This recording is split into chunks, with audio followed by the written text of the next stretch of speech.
So hello guys, welcome back to my channel HK Official, and yes, today I am there with you with OOP, that is OOPS, of course your object oriented programming subject. ठीक है, तो unit number 1 इसका हम देख लेंगे. Of course FDS का जो unit number 1 है वो हमने सक्सेसफुली कंप्लीट कर लिया है. डीएम के थोड़े बहुत लेक्चर्स बचे हैं, I will complete it very soon. आज के लिए आपके लिए OOPS का फर्स्ट पार्ट आने वाला है जिसमें हम C++ प्रोग्रामिंग के बारे में पढ़ेंगे. बहुत अलग चीजें, डेटा टाइप्स क्या होते हैं, कौन से टाइप्स के डेटा टाइप्स होते हैं, एंड अलग अलग चीजें, arrays, pointers, reference, everything you will cover in this video. ठीक है, तो आपको जो लिखना है, क्या लिखना है, एंड सबसे ज्यादा इंपॉर्टेंट आपको जो कोड करना है ना, वो सब कुछ मैं आपको हैंड्स ऑन करके दिखाऊंगी. तो बिल्कुल भी आपको कोई भी कॉन्सेप्ट में प्रॉब्लम नहीं होने वाली है. ठीक है, तो चलिए जल्दी से स्टार्ट कर लेते हैं. यूनिट नंबर 1 C++ प्रोग्रामिंग, यानी कि आपका जो भी यूनिट का नाम हो बट हम उसको C++ प्रोग्रामिंग ही समझेंगे. ठीक है, end of course you will clear all of your concepts over here. ठीक है, तो सबसे पहले आपका आ जाता है डेटा टाइप्स. ठीक है, तो ये सबसे पढ़ने से पहले मैं आपको ये बता देती हूँ कि हमने जो है टेलीग्राम चैनल क्रिएट करा है, that is a private Telegram channel, जिसको आप ज्वाइन कर सकते हो by filling the Google form which is there in description.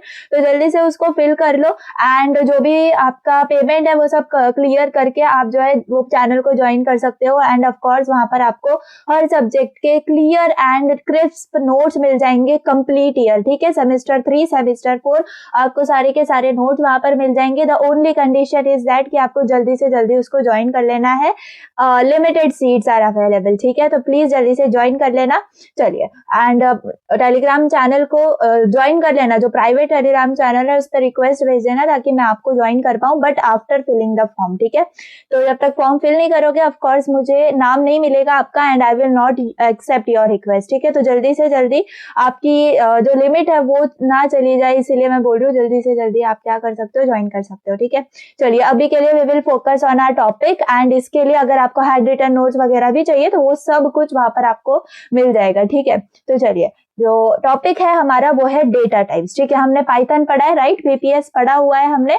तो अब देखो C++ प्रोग्रामिंग में हमें डायरेक्ट OOPS जो है वो दे दिया है, राइट.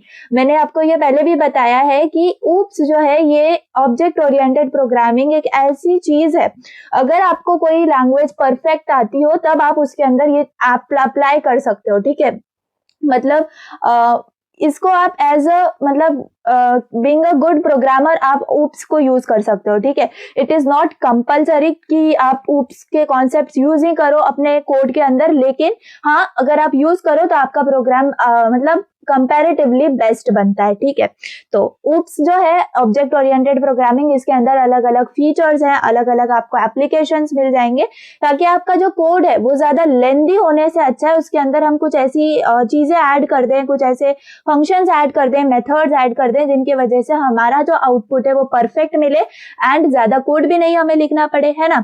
तो ये सब मैं आपको क्यों बता रही हूँ, मैं यूँ बता रही हूँ क्योंकि C++ जो है ये जिन लोगों को आता होगा, जिनका सपोज कंप्यूटर साइंस था 11th-12th के अंदर, उनको बहुत इजी जाएगा क्योंकि C++ उनका ऑलरेडी हो चुका होता है, थोड़ा बहुत बेसिक्स वगैरह अगर मैं बोलूं. लेकिन जिनके पास नहीं था CS ऑफ कोर्स, तो वो लोग क्या करेंगे, राइट. तो उनको C++ आना बहुत ज्यादा जरूरी है, राइट.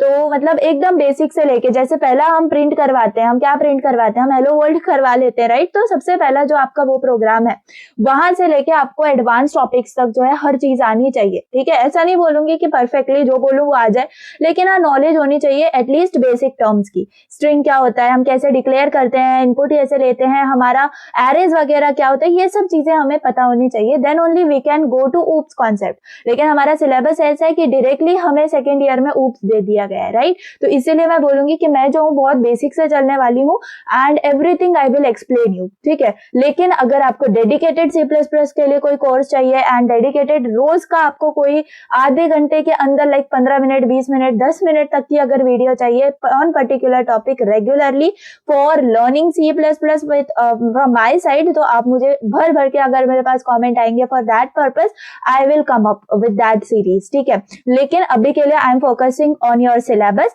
ठीक है। डीएम भी कंप्लीट करना है मुझे, एफडीएस भी करना है आपका, ये ओप्स भी करना है, डीएलडी भी करना है। तो डीएलडी भी बहुत ईजी है। I don't know why people are thinking it's difficult and they are commenting me कि आप जल्दी से वीडियो लेकर आओ, बहुत हार्ड जा रहा है। तो बिल्कुल भी हार्ड नहीं है वो, ठीक है। आपको मैं समझाऊंगी एक वीडियो में, आपका मतलब समझ जाएगा आपको कि यूनिट 1 में एग्जैक्ट हो क्या रहा है, ठीक है।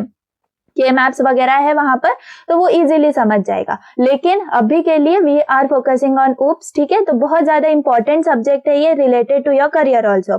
तो सबसे पहले जो मैं बार बार टॉपिक पे आ रही हूँ एंड कंप्लीट नहीं कर पा रही हूँ, अब वो स्टार्ट कर लेते हैं अपना topic, that is data type. तो जैसे कि डेटा क्या है, ऑफ कोर्स कुछ इंफॉर्मेशन का सेट डेटा होता है, राइट।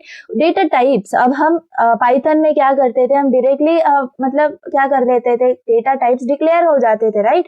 हमें बार बार लिखने की जरूरत नहीं थी कि ये स्ट्रिंग है, ये इंटीजर है, ये फ्लोट है। लेकिन C++ में हमें आइडेंटिफाई करवाना पड़ता है। अब इसकी जरूरत क्यों पड़ी, है ना, डेटा टाइप्स की जरूरत क्यों पड़ी, हमें क्यों बार बार बताना पड़ता है कि ये स्ट्रिंग है, ये इंटीजर है, ये फ्लोट है, ये बूल है, हाँ, क्यों हमें एक्सप्लेन करना है अपने प्रोग्राम को कि हम ये यूज कर रहे हैं, why can't we use as it is. तो इसका मेन रीजन ये है कि स्ट्रिंग हो गया, इंटीजर हो गया, आपका float, whatever be the data type, उनके लिए कुछ ना कुछ मेमोरी जो है वो एसोसिएटेड है हमारे सिस्टम के अंदर, ठीक है। समझ में आया, कुछ ना कुछ मेमोरी एसोसिएटेड है। अगर मुझे स्ट्रिंग देना है तो स्ट्रिंग के लिए जैसे मैं स्ट्रिंग लिखती हूँ तो आगे मैं कुछ भी लिखूं उसके लिए स्ट्रिंग जो मेमोरी है वो एलोकेट हो जाती है। एंड कितने बाइट्स किसका है, ये सब मैंने आपको एफडीएस में बताया हुआ है, राइट। तो अब कंप्यूटर इंजीनियरिंग में जितने भी सब्जेक्ट्स हैं वो इंटर रिलेटेड है। आप हर सब्जेक्ट को सीरियसली लेना। ये तो मैंने आपको एकदम स्टार्ट ऑफ द वीडियो जिसमें मैं आपको सिलेबस बता रही थी तभी मैंने बता दिया कि हर सब्जेक्ट को हमें डेडिकेटेडली पढ़ना है, ठीक है। तो बिल्कुल भी अगर आपने वो एफडीएस का यूनिट 1 भी मैंने जो पढ़ाया नहीं देखा होगा तो मैं यहाँ पर आपको रेफरेंस दे रही हूँ, वो समझ में नहीं आएगा। तो प्लीज सीक्वेंशियली चलिए, जैसे मैं पढ़ा रही हूँ, जैसे वीडियोस अपलोड हो रही हैं वैसे उस चीज को कवर करते जाओ। Coming back to the topic, मैंने क्या बोला, डेटा टाइप्स के लिए हर डेटा टाइप का अलग अलग जो मेमोरी एसोसिएटेड होती है हमारे सिस्टम के अंदर।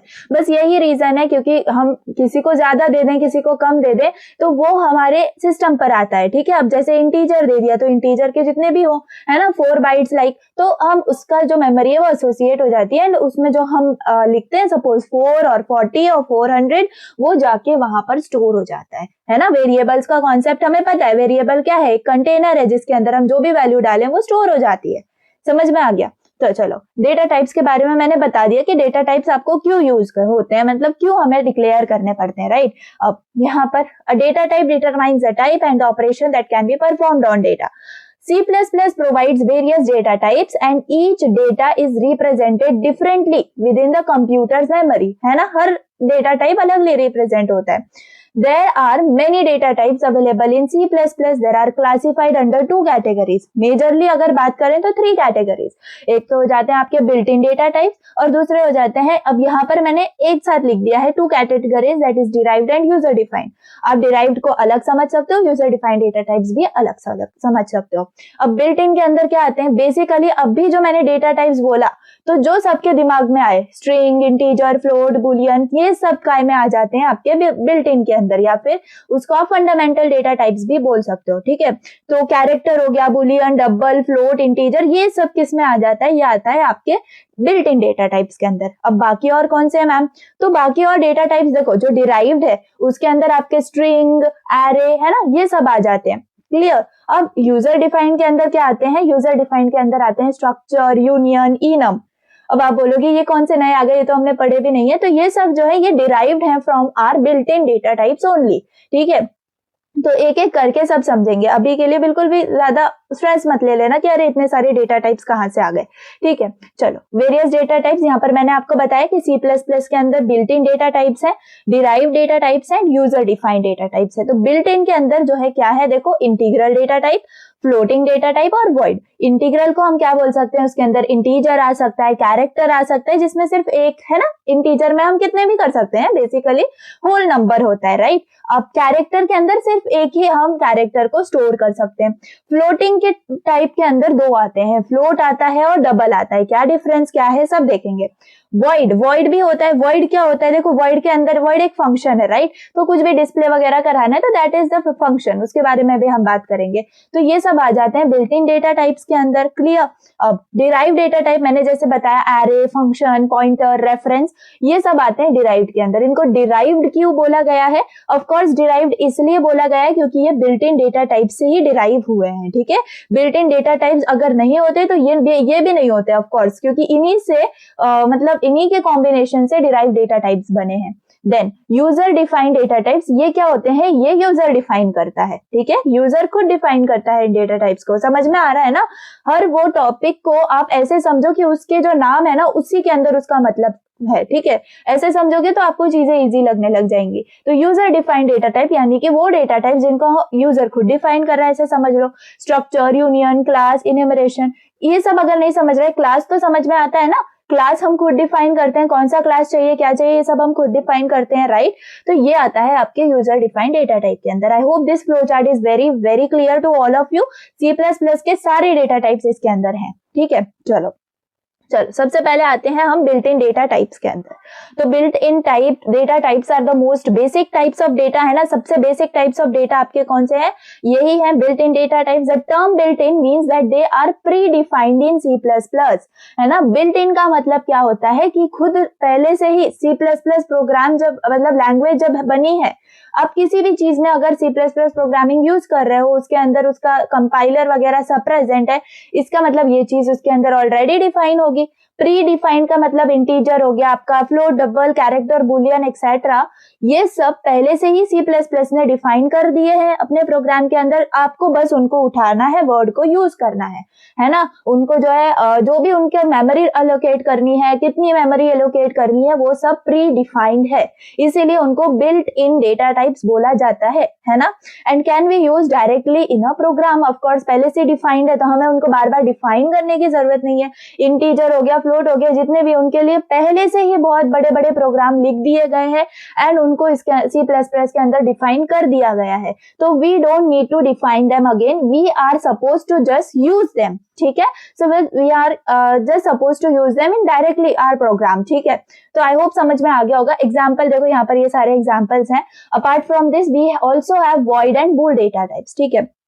तो बिल्ट इन डेटा टाइप समझाने से पहले मैं आ जाती हूँ अपने विजुअल स्टूडियो कोड के अंदर, बिकॉज ऊप्स जैसा सब्जेक्ट है, आई नो कि आपको टीचर्स जो है ऐसे ही पढ़ा देते होंगे एंड मतलब सिर्फ लैब असाइनमेंट्स वगैरह में या फिर प्रैक्टिकल्स वगैरह में आपको कोर्स करवाते होंगे, लेकिन हर चीज को कंसेप्चुअली तो पढ़ना ईजी है, लेकिन आपको हैंड्स ऑन भी समझना चाहिए, ठीक है। तो मेरा वही एम है इस वीडियो का भी एंड आपको पढ़ाने का भी। तो इसीलिए चलिए, आपका भी अगर आपके पास भी हो, जो भी आप कोड एडिटर यूज करते हो, तो प्लीज आप लोग वो खोल लेना, ठीक है। तो यहाँ पर है, मैंने अपना खोल लिया है एंड इसके अंदर मैं एक फाइल क्रिएट कर लेती हूँ, ठीक है। सबसे पहले इसको बड़ा कर लेती हूँ, नहीं तो आपको कुछ दिखेगा नहीं। चलो यहाँ पर मैं फाइल, अब यहाँ पर हम डेटा टाइप्स पढ़ रहे हैं, तो मैं यहाँ पर डेटा टाइप्स का एक ये बना लेती हूँ। कैप्स लॉक चालू है, डेटा types.cpp, ये तो पता है ना, cpp जो है ये इसी से हम C++ की फाइल सेव करते हैं, राइट। आई होप आपको इतना बेसिक तो सबको आता होगा। अब क्या होता है, अब C++ प्रोग्रामिंग अगर आपने पढ़ी होगी तो आपको पता होगा कि सबसे पहले हम क्या लिखते हैं, हैश इंक्लूड IOStream, है ना। IOStream क्या है, इनपुट आउटपुट स्ट्रीम है हमारी, है ना। इनपुट आउटपुट स्ट्रीम इसको बोला जाता है। इसको आप यूज, मतलब हर चीज का मतलब है, देखो इंक्लूड का मतलब है, IOStream का मतलब है, यहाँ पर मैं लिखूंगी यूजिंग नेम स्पेस std, इसका भी कुछ मतलब है। तो हर चीज का मतलब अब आपको, अगर आपको नहीं चाहिए मुझसे कोई कोर्स, आप खुद समझो, ठीक है। खुद समझो, हर चीज का मतलब अंडरस्टैंड करने की कोशिश करो, ठीक है। अब यहाँ पर अब मैं एक मेन फंक्शन बना देती हूँ, इंट मेन, ठीक है। कैसे बनाते हैं आई होप आपने सीख लिया होगा। एंड लास्ट होता है हमारा, देखो यहाँ पर कैप्स लॉक ओपन हो गया, रिटर्न 0, ठीक है। तो ये एकदम आप ऐसा समझ लो कि बॉयलर प्लेट कोड है ये आपका, ठीक है। इसको तो लिखना जरूरी है, तभी जाके C++ के अंदर कोई ना कोई प्रोग्राम जाके रन होगा। चाहे तो आप रिटर्न 0 स्किप कर सकते हो, बट लिखना इंपॉर्टेंट है, ठीक है। चलो, इंट मेन हो गया, हमने अपना मेन फंक्शन डिक्लेयर कर दिया। अब हमें क्या बताना है, मुझे आपको एक्सप्लेन करना है डेटा टाइप्स के बारे में, ठीक है। तो अब मैं क्या करूंगी, आपको अलग अलग डेटा टाइप्स ऐसे लिख के बताऊंगी, क्या कैसे आउटपुट आता है, क्या आता है, वो सब हम देख लेंगे, ठीक है। तो चलिए, ज्यादा टाइम वेस्ट नहीं करूंगी इसके अंदर में। अब यहाँ पर सबसे पहले इंट है ना, इंट इंट क्या है, इंटीजर डेटा टाइप। कौन सा डेटा टाइप, इंटीजर। कौन सा है ये, बिल्ट इन डेटा टाइप्स। अभी हम सिर्फ और सिर्फ बिल्ट इन डेटा टाइप्स देखेंगे, ठीक है। तो इंट क्या ले लें, कोई भी आप एक वेरिएबल ले लो, एज सपोज, ठीक है। इंट एज इक्वल टू 20, ठीक है। Int as equal to 20 and मैं यहाँ पर सी आउट का मतलब क्या होता है, सी आउट का मतलब C++ के अंदर प्रिंट करवाना होता है, ये तो पता ही है ना। उसके बाद आप यहाँ पर ऐसे करके, अब मुझे कोई स्ट्रिंग पास करनी है, सपोज मुझे लिखना है एज इज, है ना, एज इज, एंड ऐसे डिक्लेयर कर दूंगी मैं। अब मुझे क्या पास करवाना है, ये एज जो वेरिएबल है इसको मुझे पास करवाना है, तो वापस से मैं यहाँ पर लिख दूंगी क्या, एज, राइट। ये मेरा वेरिएबल डिक्लेयर हो गया। मुझे इसके बाद सेकेंड लाइन में आ जाना है, तो एंडल, ठीक है। तो ये यहाँ पर ये इंट क्या है, ये इंट है हमारा इंटीजर डेटा टाइप। सपोज यहाँ पर मैं कुछ भी ले लूं, है ना, कोई भी यहाँ पर आप फ्लोट ले सकते हो, जो भी आपके डेटा टाइप से वो ले सकते हो।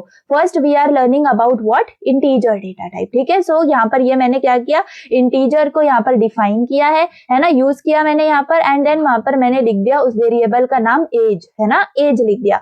उसके अंदर मैंने वैल्यू को स्टोर कर दिया 20, ठीक है। अब देखो हमारा विजुअल स्टूडियो कोड जो है वो मैं अगर सपोज यहाँ पर ये 20 है, इसके ऊपर होवर करूं, तो मुझे यहाँ पे क्या दिख रहा है, इंटीजर 20, है ना, इंटीजर 20। क्यों, क्योंकि मैंने देखो डेटा टाइप को डिक्लेयर किया, इससे मेरा जो कंपाइलर है वो समझ चुका है ये 20 क्या है, ये एक इंटीजर है।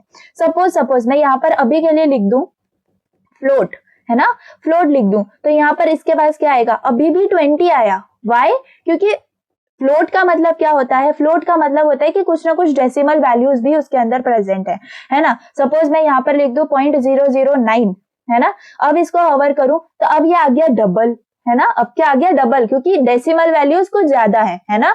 तो देखो यही कॉन्सेप्ट होता है एंड इसी से आपको समझना है, ठीक है। तो आई होप समझ में आ गया होगा कि आपको यूज कैसे करना है। पहले तो डेटा टाइप्स, है ना। आई एम थिंकिंग लाइक कि आप बिल्कुल जीरो से स्टार्ट कर रहे हो, ठीक है, बिल्कुल बेसिक से स्टार्ट कर रहे हो। जिनको कुछ भी नहीं आता है उनको भी कुछ ना कुछ यहाँ पे समझ में आएगा, ओके। तो आई होप समझ में आ गया होगा एंड इसको अब जल्दी से रन करके देख लेते हैं कि आउटपुट क्या आएगा, ठीक है। तो मैंने रन कर लिया अपने कोड को।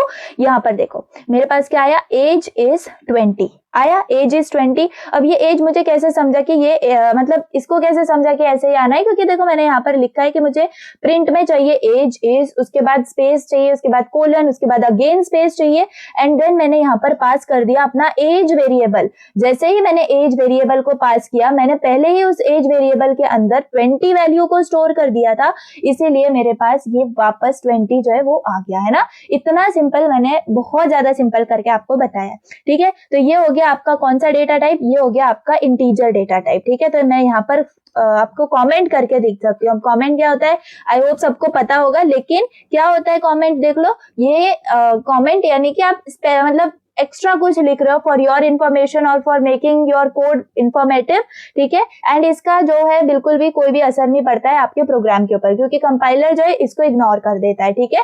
तो ये है आपका इंटीजर डेटा टाइप। अब क्या लिखते हैं, अब बनाते हैं हम फ्लोट डेटा टाइप, ठीक है। तो फ्लोट अभी मैंने आपको बताया कैसे लिखते हैं ना। सपोज यहाँ पर है फ्लोट एंड मुझे स्टोर करवाना है वेरिएबल हाइट एंड मुझे वैल्यू स्टोर करानी है 5.9, ठीक है। देखो अब C++ आप पढ़ रहे हो तो ये सेमीकोलन देना बहुत ज्यादा इंपॉर्टेंट है। जब तक आप सेमीकोलन नहीं दोगे तब तक कंपाइलर को नहीं समझ में आएगा कि आपका जो स्टेटमेंट है वो एंड हुआ है। देखो हम इंग्लिश लैंग्वेज जो स्पेसिफिकली पढ़ते हैं, लास्ट में क्या लिखते हैं, full stop, right. Full stop देते हैं तभी जाके वो पर्टिकुलर लाइन कंप्लीट होती है। सिमिलरली इन प्रोग्रामिंग आपको सेमीकोलन देना पड़ता है एंड उसी से हमारे कंपाइलर को समझ में आता है कि स्टेटमेंट एंड हुआ है, ठीक है। एंड अभी यहाँ पर एंडल अगर मैं नहीं देती ना, एंडल नहीं देती तो मैं आगे जो प्रिंट करवाने वाली हूँ वो उसी लाइन के आगे प्रिंट हो जाता, ठीक है। कैसे होता देखो, अब मैं यहाँ पर लिखती हूँ सी आउट। अब मुझे जो है इस हाइट को प्रिंट करवाना है, इस हाइट को प्रिंट करवाना है। अगेन मैं अपने डबल इन्वर्टेड जो हमारे कॉमास है उनके अंदर लिखूंगी हाइट हाइट इज, ठीक है, हाइट इज, एंड देन यहाँ पर मैं पास कर दूंगी हाइट वेरिएबल को एंड सेमीकोलन, ठीक है। तो देखते हैं यहाँ पर मैं रन कर देती हूँ। तो देखो यहाँ पर मुझे क्या दिखा, पहले तो मेरा जो ऊपर वाला प्रिंट स्टेटमेंट था वो एग्जीक्यूट हुआ, उसके बाद हाइट इज 5.9, ठीक है। मैं यहाँ पर 5.8 कर दूं एंड वापस रन करूं तो मुझे क्या मिलेगा, डेफिनेटली 5.8 मिलेगा, क्योंकि मेरी वैल्यू जो मैंने वेरिएबल के अंदर स्टोर करी थी वो मैंने बदल दी, है ना। तो यहाँ पर this is the usage of your float, है ना। अब मुझे डबल यूज करना है, डबल, ठीक है। डबल क्या होता है, देखो फ्लोट ही होता है, लेकिन उसके अंदर हम कुछ ज्यादा वेरिएबल्स, सॉरी जो ज्यादा डेसिमल वैल्यूज हैं वो स्टोर कर पाते हैं, राइट। तो यहाँ पर मैं ले लेती हूँ डबल के अंदर पाई की वैल्यू। सपोज हम पाई अच्छे से जानते हैं, कांस्टेंट हमारा, इसकी वैल्यू क्या होती है 3.14159 इफ आई एम करेक्ट, ठीक है। एंड सेमीकोलन दे दिया हमने। अब मुझे सी आउट में प्रिंट करवाना है कि हमारी वैल्यू ऑफ पाई, ठीक है, वैल्यू ऑफ पाई, ठीक है। यहाँ पर मैं अब यहाँ पर जो है पाई जो वेरिएबल है मेरा उसको लिख देती हूँ, ठीक है। एंड देन यहाँ पर देखो एंडल। अब मैं आपको बताऊंगी, मैंने ऊपर एंडल नहीं लिखा, ऊपर एंडल मैंने नहीं लिखा, इसीलिए देखो क्या हुआ, उसी लाइन के अंदर मेरा दूसरा जो स्टेटमेंट है वो आ गया, है ना। इसीलिए आपको एंडल जो है वो लिखना बहुत ज्यादा इंपॉर्टेंट है। उसी से क्या होगा, उसी से आप जो आपका कंपाइलर है वो क्या समझ लेगा कि अब मुझे नेक्स्ट लाइन पर जाना है, ठीक है। So this is how it will come. देखो ऊपर age is 20, then height is 5.8, value of pi is this, ठीक है। अब यहाँ पर ये क्या हो गई, डबल वैल्यू आपकी प्रिंट हो गई। आई होप समझ में आ रहा होगा। अभी तक के लिए हमने कितने पढ़ लिया, हमने इंटीजर पढ़ लिया, हमने फ्लोट पढ़ लिया, है ना, फ्लोट डेटा टाइप को पढ़ लिया। अब यहाँ पर हमने डबल को भी पढ़ लिया। सो आई होप अभी तक के लिए तो सब क्लियर है ना। बस दो ही और हैं, क्या है, कैरेक्टर, कैरेक्टर है, ठीक है, कैरेक्टर डेटा टाइप। इसके अंदर हमें सिर्फ और सिर्फ एक ही कैरेक्टर को स्टोर करवाना पड़ता है, ठीक है। सपोज यहाँ पर मैं इनिशियल कुछ ऐसा डाल देती हूँ, या फिर सपोज मैं डिवीजन डाल देती हूँ, आप लोगों का डिवीजन, ठीक है। तो डिवीजन सपोज आपका है ए, है ना। अब देखो मैं डबल नहीं यूज करूंगी, मैं सिंगल यूज करूंगी, क्यों, बिकॉज एक ही कैरेक्टर है। ऑफ कोर्स हमें इतना कॉमन सेंस चाहिए कि कब कहाँ पर कौन सा सिंबल हमें यूज करना है, ठीक है। देन सेमीकोलन, एंड यहाँ पर सी आउट के अंदर मैं लिख देती हूँ माय डिवीजन इज, ठीक है। एंड देन पास करवा दूंगी अपना division variable and then endl, ठीक है। सो बहुत सिंपल अभी तक हम चल रहे हैं, ठीक है, बहुत ज्यादा सिंपल, बेसिक, एकदम बेसिक यहाँ पर प्रोग्राम्स चल रहे हैं, ठीक है। सो आई होप समझ में आता होगा। देखो यहाँ पर माई डिवीजन इज ए हो गया ना, प्रिंट हो गया। So this is how character is done. And then last वाला है आपका वो है बूल, ठीक है। अब बूल क्या होता है, बूल एक ऐसा डेटा टाइप है जिसके अंदर सिर्फ दो ही वैल्यूज पहले से डिफाइंड है, ट्रू और फॉल्स, ठीक है, ट्रू और फॉल्स, उससे ज्यादा वो कुछ नहीं लेता। बूल जो है उससे ज्यादा और कुछ भी नहीं एक्सेप्ट करता, ठीक है। तो सपोज बूल, आप अगर स्टूडेंट हो, मुझे ऐसा आपसे पूछना है मुझे, तो इज स्टूडेंट मैं ऐसे लिख देती हूँ, is student is equal to true, ठीक है, ट्रू। एंड देन यहाँ पर semicolon, cout, cout के अंदर मैं लिखती हूँ इज स्टूडेंट, ठीक है, इज स्टूडेंट।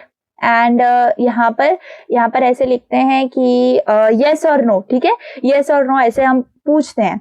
तो यहाँ पर मैं इसके अंदर लिखती हूँ ऐसे इज स्टूडेंट, है ना, इज स्टूडेंट, एंड यहाँ पर क्वेश्चन मार्क, एंड यहाँ पर मैं लिखती हूँ यस और नो, ठीक है, यस और नो। सपोज ऐसे लिख दिया मैंने, यहाँ पर और की जगह कॉलन यूज कर लेते हैं, ठीक है, ये ऐसे। इसके बाद यहाँ पर मुझे मैं एंडल लिख देती हूँ, clear. So this is how.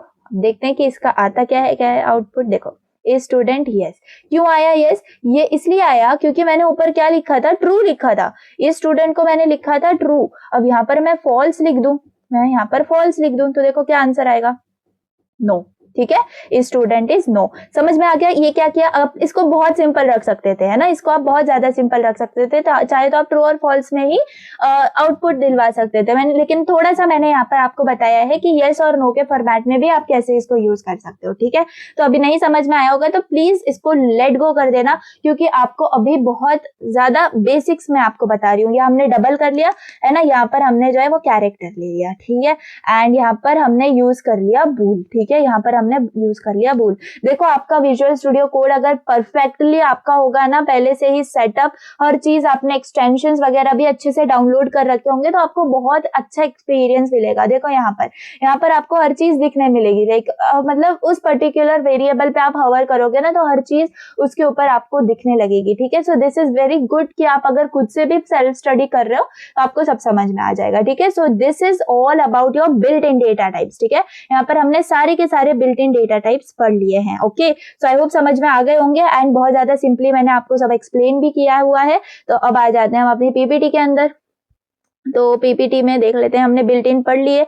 अब आ जाते हैं डिराइव डेटा टाइप्स के अंदर।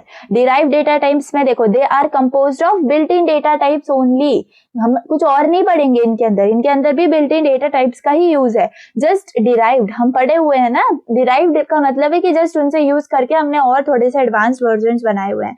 तो array, structure, union, class, pointers, ये सब उसके एग्जाम्पल्स हैं। अब चाहो तो मैं इसको भी आपको एक्सप्लेन कर सकती हूँ एंड यहाँ पर यूजर डिफाइंड है। तो चलो देखो, ये जो यूनियन है ना, ये यहाँ पर भी आ सकता है, किसमें, यूजर डिफाइंड के अंदर। ये स्ट्रक्चर वगैरह भी यूजर डिफाइंड में आ सकते हैं।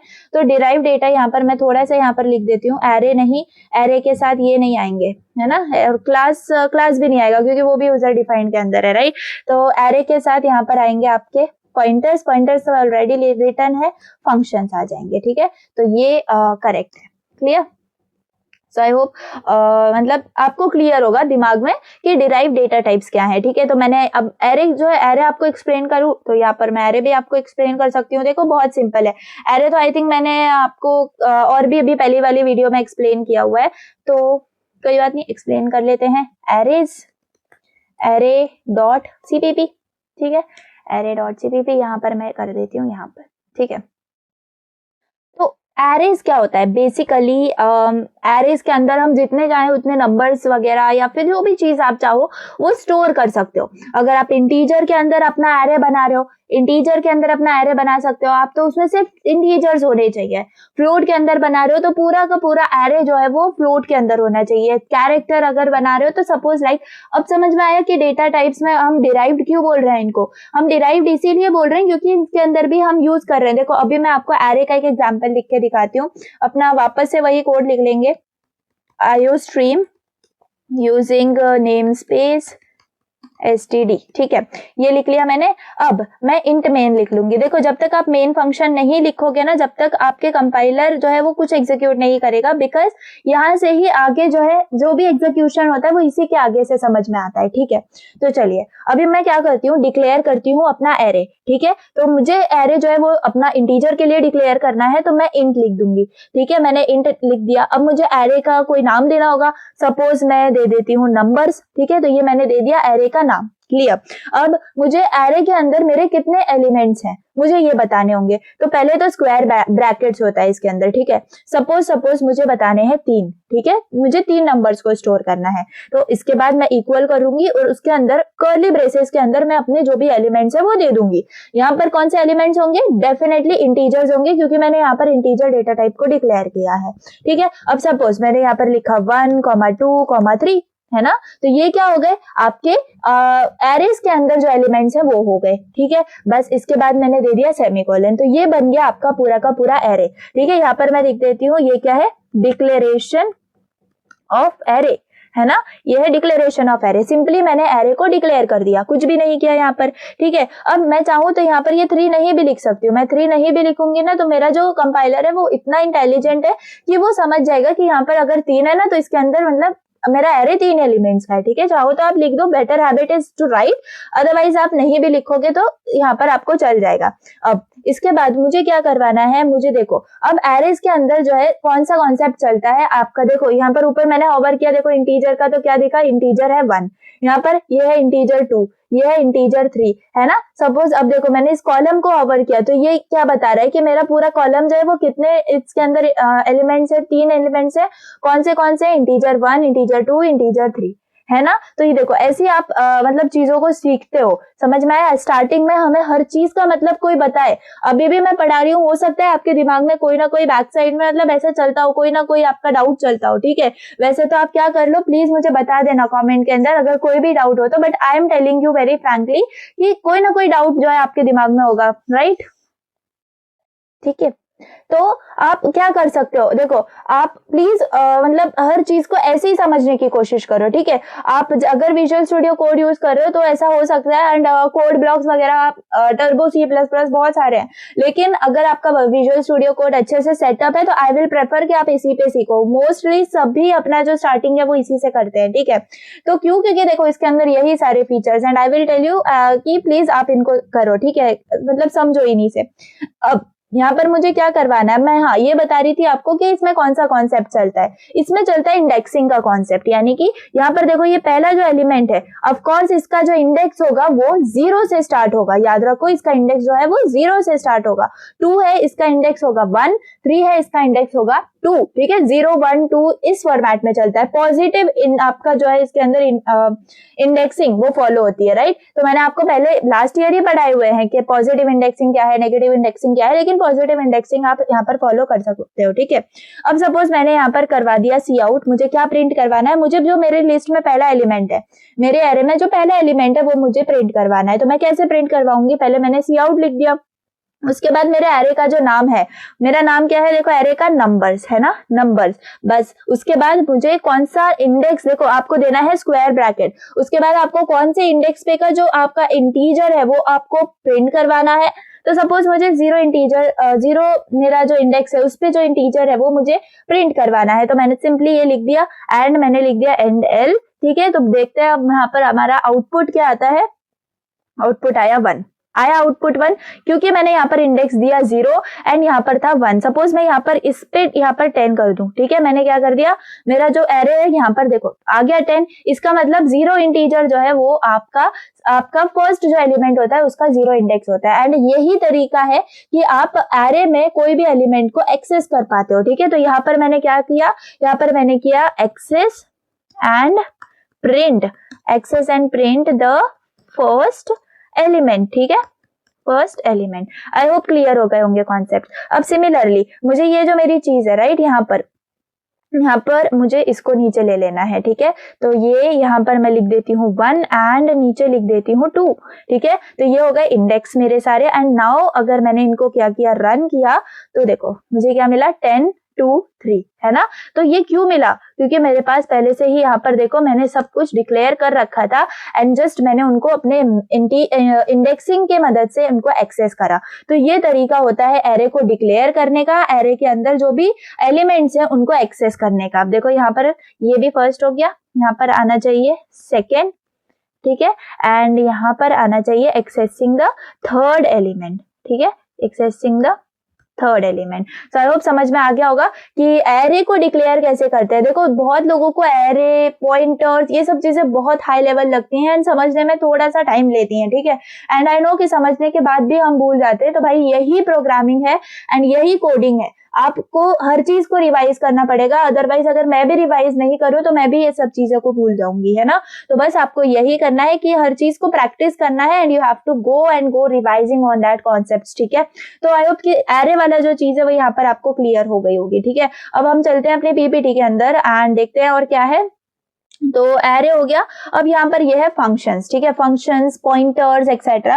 तो फंक्शंस भी मैं आपको बता सकती हूँ अभी कि फंक्शन क्या होते हैं। तो चलिए जल्दी से हर चीज को देखो, मैं आपको एक्सप्लेन करने का ट्राई कर रही हूँ, बिकॉज आई वांट कि आपको कोई भी कॉन्सेप्ट ऐसा नहीं लगे पढ़ने के बाद कि सिर्फ आप रट रहे हो वो चीज, है ना। आई डोंट वर्ड्स एंड चीज। एंड यहाँ पर CPP functions.cpp मैंने डिक्लेयर कर दिया है। अब फंक्शन क्या होते हैं बेसिकली, ठीक है। सबसे पहले हमें समझना चाहिए फंक्शन क्या है। अगर मैं आपको एकदम बुक का डेफिनेशन बताऊं तो function is a block of code that performs a specific task, ठीक है। तो बेसिकली फंक्शंस के अंदर होता क्या है, फंक्शन के अंदर हम इनपुट लेते हैं, कुछ ना कुछ ऑपरेशंस परफॉर्म करते हैं एंड जो रिजल्ट होगा उसको रिटर्न कर देते हैं, ठीक है। बस यही 3 स्टेप्स जो है वो हमारे फंक्शन के अंदर होते हैं। क्या, we take input then perform operations and return the result, ठीक है। बस इतना ही है, ठीक है। अब फंक्शंस को यूज क्यों करते हैं हम, फंक्शंस इसलिए यूज करते हैं ताकि हमारा जो कोड है वो ऑर्गेनाइज रहे, हमें हर चीज को बार बार रिपीटेडली कोड ना करना पड़े एंड हमारा जो मतलब कोड हो वो एकदम इंप्रूव हो अपनी रीडेबिलिटी के अंदर, मेंटेनेबिलिटी के अंदर, ठीक है। तो सब मतलब एकदम परफेक्ट हमारा जो मतलब कोड बनता है वो फंक्शंस यूज करने से बन जाता है, ठीक है। तो चलिए फंक्शंस के अंदर भी 3 चीजें होती हैं, प्रोटोटाइप वगैरह होता है, डेफिनेशन, कॉल एंड, ठीक है, सब चीजें देखेंगे। तो फंक्शन कैसे डिफाइन करेंगे। सबसे पहले तो मैं अपना कोड लिख देती हूँ, कल तक मैं ना इसके लिए बॉयलर प्लेट कोड बना दूंगी इसका, एंड बार बार इसको लिखने की जरूरत नहीं पड़ेगी, ठीक है। नेम स्पेस std एंड इसके अंदर मैं इंट मेन में अपना फंक्शन बना देती हूँ, एंड इसके अंदर लिख देते हैं रिटर्न 0, ठीक है। चलो अब ये मैंने अपना कोड बना लिया, मतलब बेसिक C++ के लिए कोड। अब मुझे फंक्शन डिक्लेयर करना है, ठीक है। फंक्शन तो हमेशा याद रखो, आप जो फंक्शन डिक्लेयर करते हो, याद रखो मैं क्या बोल रही हूँ। फंक्शन डिक्लेयर करते हो वो आप अपने मेन फंक्शन के बाहर करते हो, ठीक है। सपोज मुझे फंक्शन बनाना है 2 नंबर के एडिशन का, बहुत सिंपल एग्जांपल ले रही हूँ, मुझे 2 नंबर के एडिशन के लिए फंक्शन बनाना है। तो पहले तो मेरा इंट आ जाएगा, ठीक है, इंट डेटा टाइप आ जाएगा। उसके बाद मुझे फंक्शन का कुछ नाम रखना पड़ेगा। सपोज मैं एडिशन के लिए बना रही हूँ तो मैं ऐड फंक्शन का नाम लिख दूंगी, ठीक है। अब आप फंक्शन बना रहे हो तो आपको पैरेंथेसिस देने होंगे, ठीक है। बस अब इसके अंदर आपको डिक्लेयर करने होंगे अपने 2 वैल्यूज। देखो यहाँ पर पहले ही मुझे इसने बता दिया कि आपने जो है इंट एंड ब्रैकेट के अंदर कुछ ना कुछ इंटीजर देना है, ठीक है, क्योंकि मैंने पहले ही इंट जो है वो डिक्लेयर किया है ना, इसीलिए मुझे ये सजेशन आ रहा है। तो आपको क्या करना है, सबसे पहले इंट लिखना है, एंड मैं एक वेरिएबल ले लेती हूँ, एक a और दूसरा वेरिएबल ले लेती हूँ b, ठीक है। तो ये मैंने 2 वेरिएबल्स यहाँ पर डिक्लेयर कर दिए, ठीक है। अब देखो आप इसको ऐसे लिखोगे तो ये करेक्ट वर्जन है, ठीक है, ये करेक्ट वर्जन है। अब आप इसको ऐसे लिखो तो मुझे कमेंट करके बताओ कि ये करेक्ट होगा या नहीं होगा। देखो सामने से आपको एरर नजर आ रहा है ना, एरर नजर आ रहा है क्योंकि ये बन गया क्या, आइडेंटिफायर, इट इज अनडिफाइंड, है ना। इसको अनडिफाइंड समझ लिया C++ ने कि भाई ये क्या है, आपने इसको डिफाइन नहीं किया। तो इसीलिए आपको यहाँ पर इंट लिखने की जरूरत है, ठीक है। जब तक आप इंट नहीं लिखोगे तो वो डेटा टाइप समझ में नहीं आएगा, राइट। चलो अब इसके बाद मैंने वेरिएबल्स दे दिए। अब मैं यहाँ पर लिखती हूँ, अपने कर्ली ब्रेसेस के अंदर आ जाती हूँ, एंड मैं रिटर्न करवाऊंगी a+b, ठीक है। रिटर्न करवा दिया a+b। ये पूरा क्या है, ये पूरा है आपका फंक्शन डिक्लेरेशन, ठीक है। इसके अंदर मैंने बता दिया आपको कि क्या करना है, ठीक है। आप ये जो चीज है ये आप बाद में भी लिख सकते हो, अभी के लिए आप सिर्फ इतना भी लिख सकते हो, कितना, इंट ऐड, ये जो रिटर्न है आप ये इसको हटा सकते हो, ठीक है। बेसिकली अभी हम बहुत ज्यादा बेसिक एग्जांपल समझ रहे हैं, ठीक है। आगे मैं आपको सब एक्सप्लेन करूंगी, बहुत फंक्शन का भी टाइप्स होते हैं, वो सब समझ में आ जाएंगे। अभी आपको समझा कि मैंने फंक्शन को कैसे डिक्लेयर किया है ना, फंक्शन को कैसे डिक्लेयर किया। अब देखो, अब मैं यहाँ पर लेती हूँ, अपने मेन फंक्शन के अंदर आ जाती हूँ, उसके अंदर मैं लिखती हूँ इंट, एंड मैं num1 जो है वो मैं यहाँ पर वैसे डिफॉल्ट वैल्यूज दे देती हूँ अभी के लिए 5, ठीक है। अब इसके नीचे मैं यहाँ पर इसी को ले लेती हूँ नीचे, एंड यहाँ पर मैं लिख लूंगी 2, ठीक है। एंड यहाँ पर मैं इसको कुछ वैल्यू दे देती हूँ, सपोज 10, ठीक है। 10 वैल्यू दे दी मैंने, 2 नंबर्स को डिक्लेयर कर दिया यहाँ पे। अब मुझे यहाँ पे देना होगा इंट एंड सम, एक वेरिएबल मुझे क्रिएट करना पड़ेगा। अब सम वेरिएबल मैंने क्रिएट करा, इसके बाद अब मुझे कॉल करना है अपने फंक्शन को, क्योंकि भाई फंक्शन के अंदर ही मैंने लिखा है क्या, a+b। सिर्फ सम लिख के मेरे कंपाइलर को समझ में नहीं आने वाला है कि वो एडिशन परफॉर्म करना है ना। तो सिर्फ सम लिख के कुछ नहीं होगा, इसीलिए आपको a+b करना पड़ेगा, ठीक है। a+b यहाँ पर फंक्शन में इसीलिए हमने उसको डाल दिया है। अब मुझे फंक्शन को कॉल करना है, फंक्शन को कॉल करना होगा तो जो मेरे फंक्शन का नाम है, मेरे फंक्शन का नाम क्या है, ऐड। तो बस आपको यहाँ पर लिखना है ऐड, समझ में आ गया। अब आपको कर्ली पैरेंथेसिस लगाने हैं, एंड देखो मुझे यहाँ पर पूरा सजेशन आ रहा है। आप जब कोड लिखने बैठोगे, खुद से लिखने बैठोगे, तो ये सजेशंस आपको बहुत हेल्प करेंगे। कहीं ना कहीं हम भूलते होते हैं, सिंटैक्स हो कुछ भी हो, तो यहाँ पर आपको समझ में आएगा। यहाँ पर देखो ऐड के अंदर अब मैं लिख दूंगी इंट नहीं भी लिखा तो चलेगा, क्योंकि देखो मैंने पहले ही डिक्लेयर कर दिया है उसको, है ना, इंट num1 num2। यहाँ पर सिर्फ मैं लिख दूंगी अगर num1, एंड इसके बाद लिख दूंगी num2, ठीक है। तो क्लियरली देखो कोई एरर नहीं आएगा, क्योंकि पहले से ही हमने डिक्लेयर कर दिया। एक बार डिक्लेयर कर दो, you can use it multiple times without declaring it, okay. अब यहाँ पर मैंने इसको डिक्लेयर कर दिया, ये कॉल हो गया मेरे फंक्शन का, सेमीकोलन हो गया। अब इसके बाद मैं लिखती हूँ सी आउट वाला स्टेटमेंट, ठीक है, सी आउट वाला। इसमें मैं अब क्या करवाऊंगी, प्रिंट करवाऊंगी, ठीक है। यहाँ तक तो मैंने सम वेरिएबल के अंदर अपना एडिशन जो है वो स्टोर करवा लिया है, यहाँ तक मेरा जो एडिशन है वो सम वेरिएबल के अंदर स्टोर है भाई, लेकिन प्रिंट भी तो करवाना जरूरी है। तो सम इज इसके बाद यहाँ पर मैं स्पेस दे देती हूँ एंड यहाँ पर अब वापस से मेरा जो सम वेरिएबल है उसको मैं लिखूंगी, ताकि वो जो सम की जो वेरिएबल में जो भी वैल्यू होगी वो मुझे यहाँ पर मिल जाएगी आगे। एंड यहाँ पर एंड एल लगा दूंगी, बस बात खत्म। एक्स्ट्रा लाइंस को डिलीट कर देती हूँ एंड आई होप समझ में आया होगा। जल्दी से रन करके देखते हैं एग्जैक्टली क्या होगा। देखो सम इज 15, क्यों भाई, हमने वैल्यूज दी थी 5 10 है ना, 5 10 दो वैल्यूज दी थी, तो बस यहाँ पर हमारा आ गया सम। तो देखो यहाँ पर मैंने कहीं लिखा, यहाँ पर इस वाले मेन पोर्शन में देखो, ये मेन पोर्शन में मैंने कहीं भी लिखा कि मुझे प्लस करना है, मैंने ए और बी को प्लस करा नहीं। तो यही चीज हमने हमारे जो फंक्शन है उसने यहाँ पर कर दी है ना। एंड इस फंक्शन को मैं जितनी बार भी कॉल करूंगी ये मेरे लिए सेम काम करेगा, ठीक है। तो बस इसीलिए यूज होता है, अदरवाइज मुझे हर बार यही लिखना पड़ता कि num1 plus num2 num3 plus num4 num5 plus num6, यही करना पड़ता। अब अगर मैंने एक बार फंक्शन डिक्लेयर कर दिया है अब मैं उसको कितनी भी बार चाहूँ उसको कॉल कर सकती हूँ एंड उसमें जो भी मैंने लिखा है, सपोज ए प्लस भी लिखा है, वो यहाँ पर मुझे मिलता रहेगा, ठीक है। अब आप बोलोगे कि मुझे इनपुट भी करके लेना है, तो भाई इनपुट कैसे लोगे, आप सिंपल इनपुट ले सकते हो। यहाँ पर आप इंट num1 हो गया, यहाँ पर सी इन स्टेटमेंट आपको पता होगा, मैं यहाँ पर लिख के दिखाती हूँ आपको। सी इन स्टेटमेंट कैसा होता है, सी इन स्टेटमेंट होता है सी इन एंड ऐसे, ठीक है, सी इन एंड ऐसे। समझ में आ गया। अभी के लिए इतना ही समझ लो, जब इनपुट लेना होगा ना तब मैं आपको बताऊंगी, अदरवाइज ये कोड खराब हो जाएगा, ठीक है। ये हो गया फंक्शन का, ठीक है। बहुत ज्यादा सिंपल लैंग्वेज में मैंने आपको एक्सप्लेन किया हुआ है, ठीक है। ये सब कोड्स के स्निपेट्स, सब कुछ स्क्रीनशॉट्स, आपको पीपीटी के स्क्रीनशॉट्स, हैंड रिटन नोट्स भी अगर चाहिए होंगे तो कमेंट करना, जो भी मेंबर्स होंगे वो ही, ठीक है। एंड वो भी आपको मिल जाएंगे आपके नोट्स वाले ग्रुप के अंदर, ठीक है, जो प्राइवेट आपका चैनल है टेलीग्राम का। तो प्लीज जल्दी बोलूंगी, अभी के अभी डिस्क्रिप्शन में जाओ, पहले वो गूगल फॉर्म को फिल करो एंड ज्वाइन हो जाओ, उसके बाद ही आगे वीडियो को प्रोसीड करो, ठीक है। क्योंकि देखो आपके लिए इंपॉर्टेंट है, बहुत ज्यादा इंपॉर्टेंट है नोट्स, अदरवाइज पढ़ने के बाद हम ये जो प्रोग्रामिंग जैसी चीज है ये तो बिल्कुल भी याद नहीं रख पाएंगे।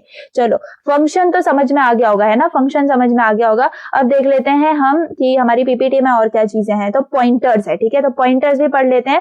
फिर हमारा जो डिराइव डेटा टाइप है ना वो सब कुछ हमारा हो जाएगा, ठीक है। डिराइव डेटा टाइप में कुछ नहीं बचेगा हमारा। तो मैं पॉइंटर्स के लिए एक फाइल क्रिएट कर देती हूँ, पॉइंटर्स, ठीक है। देखो पॉइंटर्स भी बहुत ज्यादा सिंपल टॉपिक है, I don't know why people think कि ये बहुत ज्यादा हार्ड है। तो बेसिकली पॉइंटर करता क्या है, ठीक है, पॉइंटर का काम क्या है। पॉइंटर का काम बस इतना ही है कि जो भी वेरिएबल होगा ना, जो भी वेरिएबल आपने क्रिएट करा होगा, सिर्फ उसका एड्रेस अगर आपको चाहिए ना तो आप पॉइंटर का यूज कर सकते हो, ठीक है। अगर मैं आपको अगेन बुकिश वाला डेफिनेशन बताऊं तो pointer is a variable that stores the memory address of another variable, ठीक है। Pointers are powerful tools in C++ that provide dynamic memory management and enable efficient array handling among other things. तो ये हो गया आपका bookish. अब आपको सब सच में अगर लर्न करना है डेफिनेशन तो बस इतना लर्न करो कि pointer is a variable that stores the memory address of another variable, ठीक है। बस इतना ही समझो। अभी के लिए मैं आपको एक्सप्लेन करती हूँ कि पॉइंटर का कॉन्सेप्ट क्या है, ठीक है। तो सबसे पहले आप वही लिखो, इंक्लूड IO स्ट्रीम, ठीक है, एंड यूजिंग नेम स्पेस। देखो अभी स्टार्टिंग में ये आप लिखने का ट्राई करो, ठीक है। मेरे पास भी सजेशंस आ रहे हैं but I am not just tab, मैं टैब नहीं कर रही हूँ उनको, एंड जस्ट क्योंकि देखो प्रैक्टिस भी होना जरूरी है, ठीक है। हर जगह विजुअल स्टूडियो कोड होगा ये जरूरी नहीं है, ओके। चलो तो ये मैंने बना लिया अपना कोड एंड अब मुझे लिखना है, मुझे आपको पॉइंटर एक्सप्लेन करना है बेसिकली। तो देखो क्या करूंगी मैं, यहाँ पर मैं एक इंटीजर ले लेती हूँ जो कि मेरा नम होगा, ठीक है। नम नाम का एक इंटीजर है जिसमें वैल्यू स्टोर है 10, ठीक है। सो सेमीकोलन दे दिया, यहाँ तक कोई कंफ्यूजन नहीं होगा। अब मैं पॉइंटर को बताती हूँ कि पॉइंटर कैसे डिफाइन होगा। मुझे इस नम का जो है एड्रेस चाहिए, ये जो नम वेरिएबल है मुझे इसका एड्रेस चाहिए। तो पॉइंटर खुद एक वेरिएबल ही है, पॉइंटर खुद एक वेरिएबल ही है, बस वो हम यूज करते हैं एक अलग वेरिएबल का एड्रेस लेने के लिए, एड्रेस एग्जीक्यूट करने के लिए, ठीक है। तो इंट हो गया। अब मैं यहाँ पर कैसे लिखूंगी, देखो बहुत ध्यान से देखो, पहले आएगा आपका एस्टेरिस्क, ठीक है, स्टार बोल सकते हो, एस्टेरिस्क नहीं समझ में आ रहा है तो, एंड यहाँ पर आपको लिखना होगा पॉइंटर, ठीक है। यहाँ पर लिखना होगा पॉइंटर इक्वल, इक्वल के बाद आपको लिखना होगा एम्परसेंड, ठीक है, एम्परसेंड, या फिर आप सिंपल लैंग्वेज में एंड बोल सकते हो, ठीक है, एम्परसेंड। अब जो आपका वेरिएबल है जिसका आपको एड्रेस देना है वो आपको दे देना है, दिस इज योर नम। समझ में आ गया, बस और कुछ भी नहीं है पॉइंटर। यही आपने क्या कर दिया है, डिक्लेयर कर दिया है पॉइंटर को, डिक्लेयर कर दिया है पॉइंटर को। समझ में आ गया? तो पहले तो आपको ये जो है ना, यही आप समझ लो कि वेरिएबल है आपके पॉइंटर का, ठीक है। एस्टरिस्क देना इंपॉर्टेंट है एंड पॉइंटर इज इंपॉर्टेंट। देखो यहाँ पर समझ में आ गया, यहाँ पर इसने मुझे बता दिया क्या किया है, मैंने यहाँ पर डिक्लेयर किया है पॉइंटर। अब यहाँ पर देखो ये एम्परसेंड है, ठीक है, ये एम्परसेंड है, ये क्या करेगा, आपका जो एड्रेस है वो इसके अंदर स्टोर करवा देगा, ठीक है, स्टोर करवा देगा। सो आई होप कि क्लियर हो गया होगा कि अभी तक हमने क्या किया है। अब मुझे क्या करनी है, अब देखो अब मैं इसकी वैल्यू अलग प्रिंट करवाती हूँ एंड इसका एड्रेस अलग प्रिंट करवाती हूँ। तो ये जो सी आउट में आ जाएगा यहाँ पर सी आउट, देन यहाँ पर वैल्यू ऑफ नम, ठीक है, वैल्यू ऑफ नम। एंड इसके बाद मैं यहाँ पर लिख दूंगी यहाँ पर अगर मुझे वैल्यू चाहिए ना, तो अब देखो मेरे वैल्यू जो इसके अंदर स्टोर हो गई होगी, देखना यहाँ पर मैं लिखती हूँ पॉइंटर, ठीक है, पॉइंटर। यहाँ पर इसको मैं अभी के लिए इसको ही रन करती हूँ। देखो मुझे वैल्यू क्या मिलेगी, वैल्यू ऑफ नम इज 10। मुझे देखो बेसिकली अब हम अगर हम मतलब बिगनर्स हैं, हमें क्या लगेगा कि अगर सिंपली मैंने यहाँ पर नम लिख दिया ना, मैंने यहाँ पर नम लिख दिया तो मुझे 10 मिल जाएगा, है ना, मुझे 10 मिल जाएगा। लेकिन अब हमने उसको पॉइंटर बना दिया है ना, पॉइंटर बना दिया, तो आपको क्या यूज करना पड़ेगा, एस्टरिस्क आपको पॉइंटर ये यूज करना पड़ेगा, तब जाके आपको वैल्यू क्या मिली। देखो आउटपुट क्या मिला, वैल्यू ऑफ नम इज 10 मिला, ठीक है, क्योंकि ये जो 10 है अब इसके अंदर स्टोर हो गया है, ठीक है। देखते हैं नम भी, यहाँ पर नम लिख के देखते हैं कि क्या आउटपुट आएगा। आई डोंट नो क्या आउटपुट आएगा इसका। तो अगेन यस करेक्ट, आउटपुट आ रहा है 10, ठीक है। लेकिन आपको समझने के लिए मैंने यहाँ पर लिखा है क्या, एस्टरिस्क पॉइंटर। तो यहाँ पर इसका भी आंसर क्या आएगा, 10 आएगा। एंड आई होप कि आपको अभी तक क्लियर है जो भी मैंने आपको बताया, ठीक है। तो अब यहाँ पर देखो मैंने यहाँ पर कॉमा दे दिया, तो यहां तक आपको समझ में आ गया। अब आपको क्या करना है, अब आपको एड्रेस जो है वो प्रिंट करवाना है। तो एड्रेस आप प्रिंट कैसे करवाओगे, तो एड्रेस में अगेन सी आउट लिखूंगी, यहां पर लिखती हूँ address of num, address of num.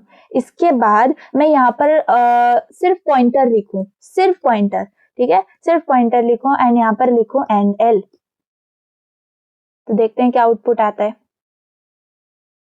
Output में मुझे कुछ ये दिखा, ठीक है, देखो यहाँ पर मैं स्पेस दे देती हूँ ताकि ये डिफरेंशिएट हो। Now I will run it again.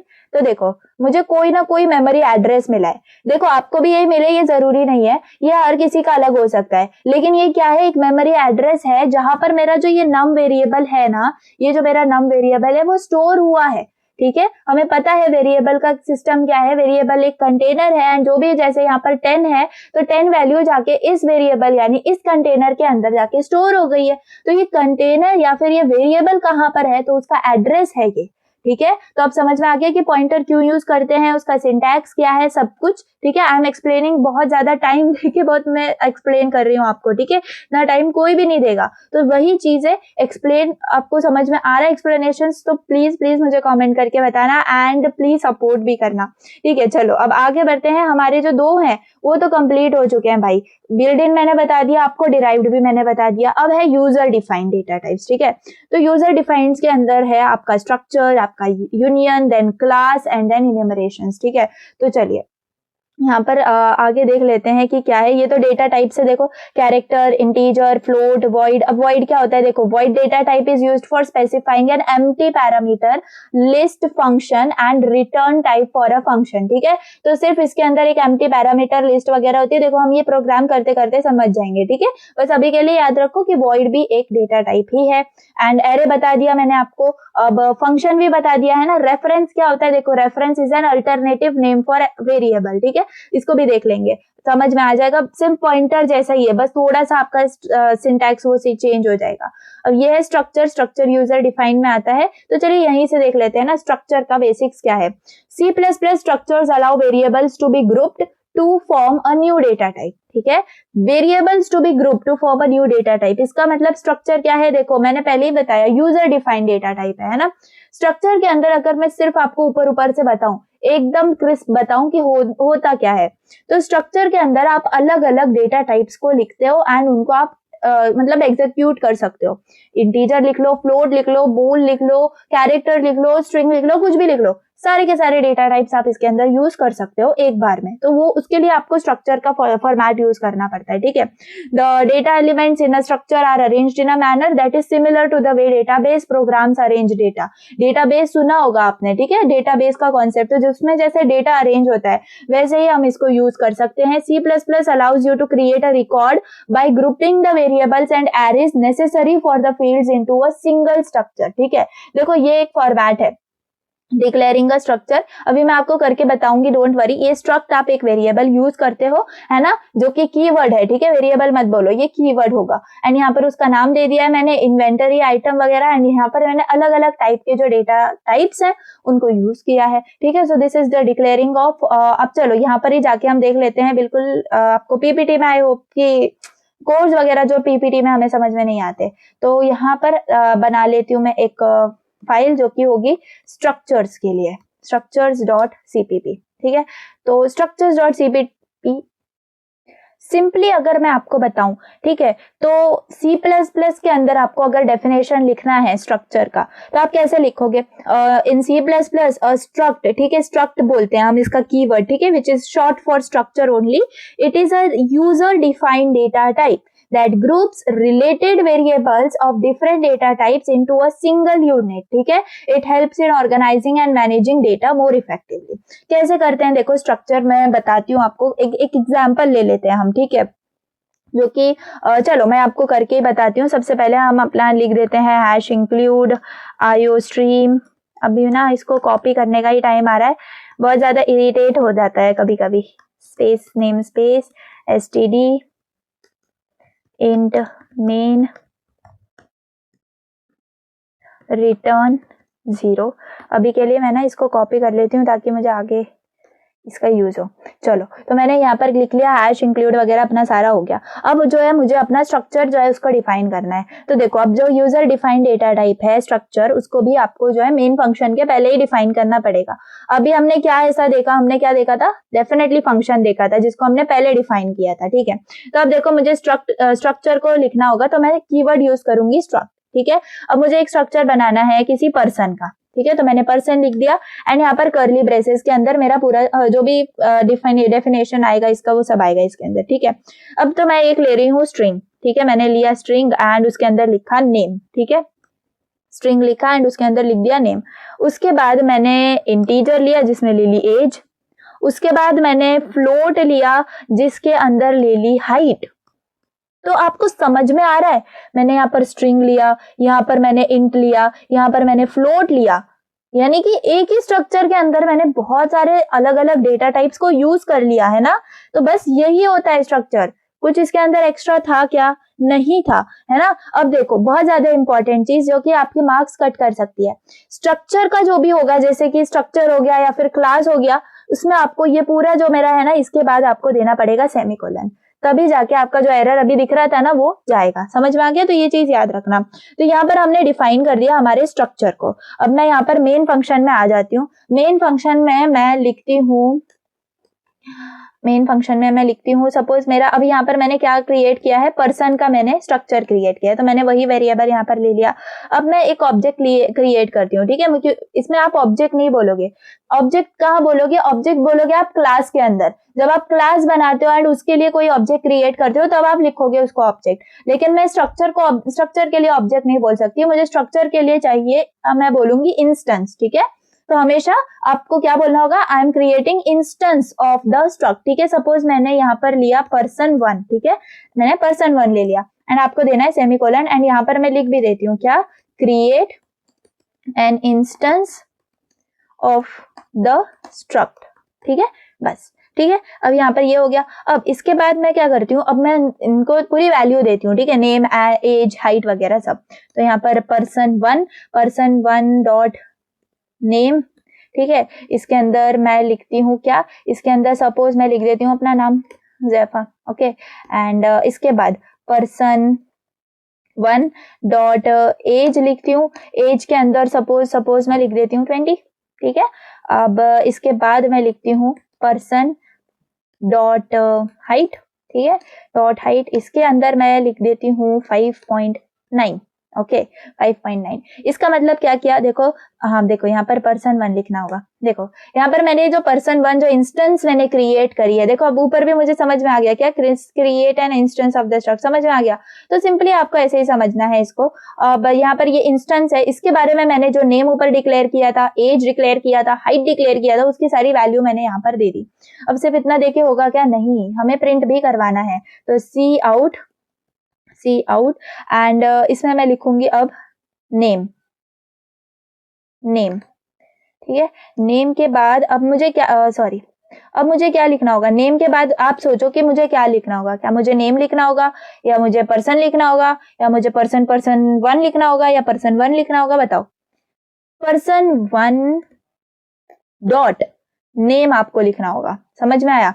Person 1 dot name आपको लिखना होगा एंड तभी जाके जो आपका नेम है वो डिस्प्ले होगा। तो चलिए पहले इतना ही करके देखते हैं। तो देखो नेम आ गया आपका, ठीक है, ऐसे आ गया। अब वैसे ही आप यहाँ पर सपोज मैं यहाँ पर इसको ना नीचे ले लेती हूँ ऐसे, एंड यहाँ पर आपका आएगी एज, है ना, एज आएगी एंड यहाँ पर पर्सन 1 डॉट, अब यहाँ पर आपको लिख देना है एज, ठीक है। पर्सन 1 डॉट एज हो गई। उसके बाद हमने क्या पर डिक्लेयर किया था, पर हमने डिक्लेयर की थी हाइट, ठीक है। उसके बाद यहाँ पर पर्सन 1 में मैं यहाँ पे लिख दूंगी हाइट, ठीक है। बस इसको रन करके देखते हैं। सिंपली मेरे पास क्या आ गया, नेम, एज और हाइट। तो आई होप आपको समझ में आ गया होगा कि स्ट्रक्चर को बेसिकली यूज कैसे किया जाता है, ठीक है। तो प्लीज आप इतना ही आप याद रखोगे ना तो बहुत इजी जाएगी आपको हर कॉन्सेप्ट, ठीक है। आई डोंट थिंक सो कि आपको कॉलेज में इतना ज्यादा मतलब टाइम देके हर चीज को एक्सप्लेन करेंगे। दे विल मतलब एक पीपीटी आपको दिखा देंगे and they will explain you orally, ठीक है। तो प्लीज अगर आपको ऐसा कंटेंट मिल रहा है तो please appreciate it and share it with your friends, ठीक है। Again and again I am telling you this thing. तो मतलब अब देखो यहाँ पर हमने क्या किया, सबसे पहले ये जो पूरा स्ट्रक्चर इतना जो है ना पूरा, यहाँ पर हमने डिफाइन किया। क्या डिफाइन किया, हमने डिफाइन किया स्ट्रक्चर को, ठीक है। उसके बाद यहाँ पर आप देख लेते हैं, यहाँ पर हमने क्या किया, यहाँ पर हमने क्रिएट किया। क्या किया यहाँ पर, ये देखो ये क्या क्रिएट किया, हमने एक इंस्टेंस को क्रिएट किया, है ना। अब यहाँ पर क्या किया, हमने इनिशियलाइज किया और मतलब इनिशियलाइजिंग एंड एक्सेसिंग मेंबर्स, आप इसको ऐसे बोल सकते हो, ठीक है। समझ में आ गया। एंड यहाँ पर आपने प्रिंट करवा दी सारी वैल्यूज, ठीक है। सो आई होप कि स्ट्रक्चर्स भी आपको समझ में आ गए होंगे। तो बस आपको ध्यान में इतना ही रखना है कि हर चीज आप कैसे कैसे समझ रहे हो, क्लियर। एंड उसको प्लीज ये कोड आप बिल्कुल देखा मत करो। हाँ, ये कोड जैसे ही आपको दिखे आपको अपने पीसी में भी करना है। चाहो तो मोबाइल में मेरी वीडियो चलाओ एंड लैपटॉप में करो, या लैपटॉप में साइड में स्प्लिट स्क्रीन वगैरह करके कुछ भी करो आप, लेकिन आपको ये कोड्स करके देखने हैं, ठीक है। एंड मुझे इस वीडियो को बिल्कुल भी ज्यादा नहीं रखना। वैसे तो मेरा एम था कि मुझे आपको यूनियंस भी बताने हैं, यहाँ पर इनमरेशन भी बताना है, देन यहाँ पर फ्लो ऑफ इफ एल्स वगैरह, if L if else nested if वगैरह सब बताना है। लेकिन आई डोंट नो व्हाई इसका थोड़ा सा कॉन्सेप्ट रह चुका है, बट आई डोंट वांट कि आपको मैं बिल्कुल भी ये करूं कि बहुत ज्यादा एक ही बार में दे दूं। तो प्लीज आप क्या करो, इतना पहले समझ लो, ठीक है। जितना मैंने आपको आज एक्सप्लेन किया है ना, प्लीज इस देखो मैंने आपको डेटा टाइप्स बताए, डेटा टाइप्स का हमने सब कुछ करके देखा, एरे मैंने आपको बताया है ना, फंक्शंस बताए, पॉइंटर्स बताए, एंड देन इसके बाद हम गए किसके अंदर, derived user defined data types के अंदर, ठीक है। तो आई होप कि आपको हर चीज अच्छे से समझ में आ गई होगी। एरे भी आपका क्या है, आपका एरे है डिराइव्ड डेटा टाइप, ठीक है। तो पॉइंटर्स भी आपका डिराइव्ड डेटा टाइप, फंक्शंस भी। तो हमने क्या किया, देखो हम लाइन से चल रहे हैं, बिल्ट इन देख लिया, ये तीनों हमने देख लिए डिराइव्ड। अब यूजर डिफाइन का एक देख लिया है, बाकी हम आगे की वीडियो में देख लेंगे, ठीक है। प्लीज धीरे धीरे चलो मेरे साथ, क्योंकि मैं इसको वन शॉट भी बना सकती थी, लेकिन do you want me to just explain orally? अगर आपको वैसा चाहिए तो प्लीज मुझे बोल दो, मैं अपना काम आसान कर लूंगी। सिर्फ एक पीपीटी में आपका काम हो जाएगा, वन शॉट मिल जाएगा आपको। लेकिन देखो आपको बिल्कुल भी ऐसा नहीं करना है, because I know you are computer engineering students and I am also, ठीक है। मैं खुद कंप्यूटर इंजीनियरिंग स्टूडेंट हूँ, तो आई नो कि आपको कहाँ कहाँ हर्डल्स हैं एंड कहाँ कहाँ आपको लगता है कि आपको एक्सप्लेनेशन चाहिए, ठीक है। तो प्लीज फ्रीली आप मुझसे बात कर सकते हो, आप मुझे अपना फ्रेंड समझो, जो भी समझो, लेकिन प्लीज आप मुझे फ्रीली आप अपने डाउट्स बताओ, ठीक है। एंड मुझसे आप एकदम परफेक्टली एकदम कनेक्ट होना चाहते हो ना, तो प्लीज वो टेलीग्राम चैनल ज्वाइन कर लो and I will be connected to you every time wherever you want, ठीक है। सारे नोट्स, सारे आपको कोड, सब कुछ वहां पर मिलेगा। एक्स्ट्रा तो मैं बहुत डाल रही हूँ वहां पर, तो प्लीज जाकर वो एक्सेस करो, ठीक है। देखो आपके ही फायदे का है, आप कहीं और जाओगे, देखो आपको मैं लेक्चर्स फ्री में दे रही हूँ, समझ में आ रहा है? ये मत सोचो कि भाई 2000 के सिर्फ आपको नोट्स मिल रहे हैं। आप ये भी तो देखो कि लेक्चर्स आपको फ्री मिल रहे हैं, है ना? लेक्चर्स के लिए आप पे कर सकते हो, नोट्स के लिए नहीं कर सकते क्या? तो देखो मैं यही आपको बता रही हूँ कि लेक्चर्स आपको फ्री है, नोट्स वगैरह जो भी आपको चाहिए। मेंबरशिप में बहुत प्रॉब्लम्स आ रही थी, इसीलिए वो आपको वैसे भी 1 महीने के लिए होती थी 300 रुपए में, तो बिल्कुल भी आप मतलब ऐसा मत सोचो कि बहुत ज्यादा है वो, क्योंकि I am giving you for complete year. ठीक है, तो प्लीज वो जल्दी से ले लो। I am not promoting it because I know कि जिसको जरूरत होगी वो ले लेगा। ठीक है, and limited seats of course, तो आपको मतलब जल्दी ही लेना पड़ेगा, अदरवाइज क्योंकि मैं क्लोज करने वाली हूँ उसे बहुत जल्द, and I will be focusing on only those students जो कि मेरे साथ हैं, चाहे वो कम हो, चाहे मेरे पास 10 ही स्टूडेंट्स हो, लेकिन आई विल बी मतलब very friendly with them and उनके कम्युनिकेशन में मैं रहूंगी। ठीक है, तो चलिए बस आपके लिए आज इतना ही करते हैं, आज स्टॉप करते हैं, इसी स्टेज से हम नेक्स्ट वीडियो में स्टार्ट कर लेंगे। ठीक है, तो चलिए bye for the day, and इसको अच्छे से प्रैक्टिस कर लेना। ठीक है, तो चलिए थैंक्स फॉर वॉचिंग, बाय।